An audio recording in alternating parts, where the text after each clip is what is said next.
MinKwon Center for Community Action, and this topic is on immigration. And so, it's a hot topic these days. There's a lot going on. We hear a lot of stuff on the news. There's some things pertaining to the Korean community as well that we keep hearing about. So, questions. This is also a two-parter. Number one, do you have any plans at the congressional level to rein in the current widespread and intense immigration enforcement practices? And the second part is, in particular, how do you think vulnerable immigrant communities should be protected under the current immigration system? Well, thank you for that question.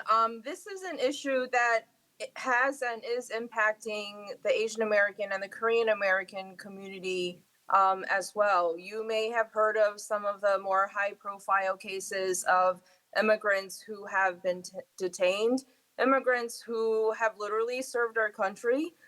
One of them is a U.S. Army veteran, for example, and was allowed to stay in the U.S. As long as he followed the law and checked in with ICE annually. He's the one, Mr. Park, that self-deported. So you've heard a lot about some of the more high-profile cases like this. It has been really hard, not just for Democrats, but even Republican offices to get more information from the administration, for example, from Department of Homeland Security, when these folks are being detained and or deported, we are trying to get more information. We deserve to have oversight, and we need that process to be more consistent, as it always has, whether the administration is Republican or Democrat. Something that we have been working towards is to get more transparency from the Department of Homeland Security. We want reports of people who are being detained and deported, especially if they're American citizens and green card holders.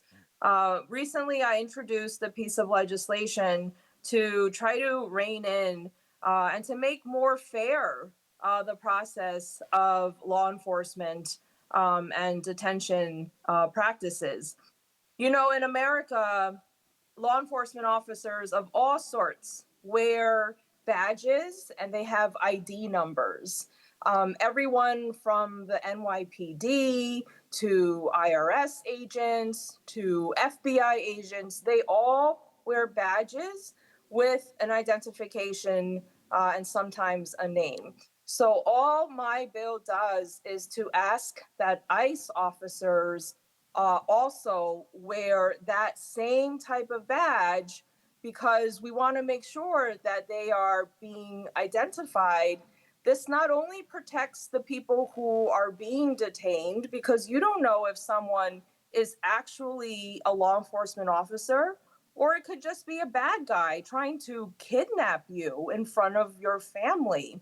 So all we're asking is to have the same standard that other law enforcement officers have with my recent piece of legislation. This is my number one issue in Congress. This is the thing I'm focused on the most right now.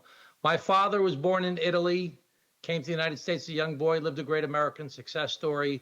When I think of America and the American dream, I think of the immigrant story.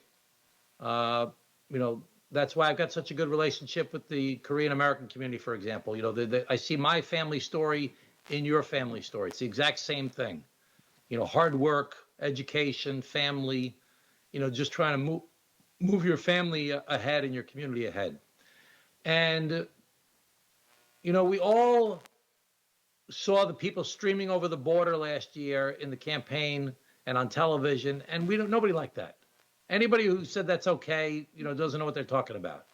So the president has done a good job to secure the border, and we support the idea of deporting violent criminals. But now it's getting out of control. I just did a press conference today. If you go on my social media, you can see it, where I was talking about TPS recipients, temporary protective status. There's 1 million people in America that have been here for over 25 years because they had an earthquake or a flood or a war in their own country. And we said, you can live here in America. And they've been paying taxes, and they've been working, and they work 6 days a week, and they go to church on Sunday. And now, the example I use today is the Hondurans. On September 8th, they're taking away their temporary protective status. People have been here for 25 years, working, paying taxes. Their kids went to school with my kids. And now they're saying you got to leave the country on September 8th to go back to a country you don't even know. And, they want to separate these families. I had two guys today that spoke. One guy has two businesses, two food businesses. He has 20 employees, and they want to get rid of him. Another guy's got a restaurant. He's got 10 employees. They want to, his kids are about to go to college, and they want to deport him. And we see these guys, like Grace was talking about, wearing the masks and going and scaring the you-know-what out of people. And it's wrong. And so I am encouraging the president, let's negotiate a solution to this. Let's, number one, secure the border, because what he's done is by what's called executive order. It has to be done by legislation to make it permanent. So let's secure the border. We agree the border should be secure.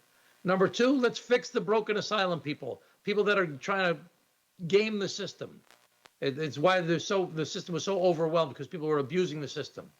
But number three, if you've been living in the United States of America for more than 10 years and you've been working and you pay your back taxes, or if you've been paying your taxes, and if you've been otherwise following the rules, you may not have all the proper documentation, but you've been here for at least 10 years, following the rules.